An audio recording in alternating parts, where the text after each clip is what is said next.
All right, welcome back to the last word. We're talking about the Minnesota Vikings. You know, they fired their general manager recently, Kwesi Adolfo-Mensah, after 4 seasons in charge of the team's front office. The decision was made January 30th.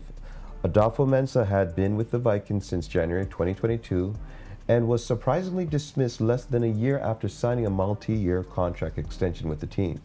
During his tenure, the Vikings compiled a 43-25 regular season record, made the playoffs twice, and won the NFC North, but never advanced past the first round of the postseason. The team finished 9-8 in the 2025 season and missed the playoffs, which reportedly helped trigger the organizational shakeup. Adolfo-Mensah's quarterback decisions, especially letting Sam Darnold leave in free agency while drafting J.J. McCarthy, and mixed results in the draft have been widely discussed as contributors to the decision. Now, we don't even have to dive further into it.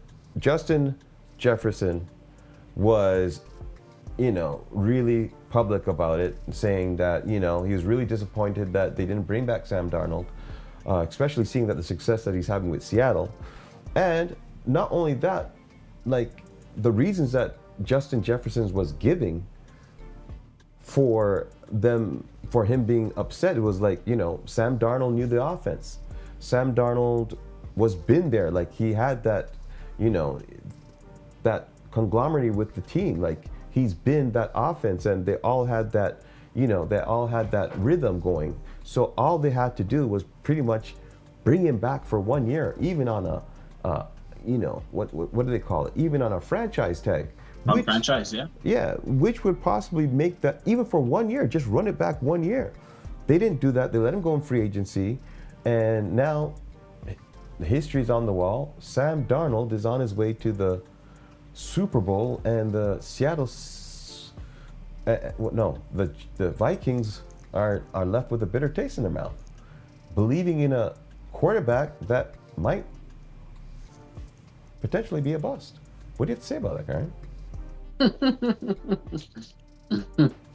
It's a tough one for that organization to swallow at this point. They let the guy who's gonna be headlining in the Super Bowl walk out of their building, doing so with just the hope and a wish that McCarthy would be able to become a number one starter. Again, it comes down to that decision making for this general manager. Even Danny Dimes was in their building, and even to have retained him would have been a upgrade, I'm sure, as you've seen in the early portion of the year with the Colts.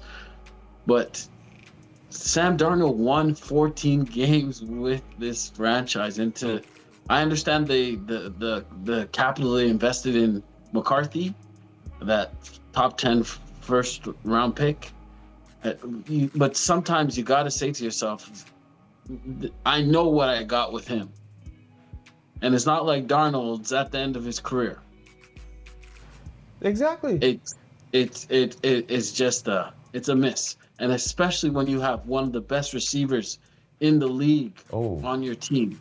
And you've seen 1,500 yards. What him and Darnold could do. Him and Darnold's 1,500. Like, yeah, you're right. To turn around and say that we believe that this young quarterback who's really playing his first season is going to be able to get the job done and lead you. Poor decision making. You had to have kept Darnold. Yeah. And even for at 1 least year let on a McCarthy franchise develop. tag, yeah. And if he really was the guy, maybe the following year you say okay. But you know what? Yeah, and that's how you end up 9-8, right? 9-8, missing the playoffs, and you have a disgruntled wide receiver, that had that relationship. Wouldn't you be upset looking at your situation again? A wide receiver is a dependent position, and the guy you're depending on, you're not sure he can play in this league, or at least on the level that you need your quarterback to play. Like, Jefferson was adamant. Like he said, Addison and himself, they had a great relationship, great rhythm, great connection. They knew 1-2 punch. They knew each other. Like they've been running plays. They've been running that offense for like, you know, is it 1 or 2 years? Like so, like for to let Sam Darnold just walk out the building, like you said, for an unproven rookie that could potentially be a bust. It is worthy of you losing your job. I hate, like Stephen A. always says, I hate for people to lose their job, but like Stephen A. always says too, don't let it be you. And Adolfo Mensa, you let it be you. You let Sam Darnold walk out the door, and guess what? He's in the Super Bowl. So guess what? Just like Nico Harrison on the Dallas Mavericks let Luka walk, Nico got the axe. You got to get the axe.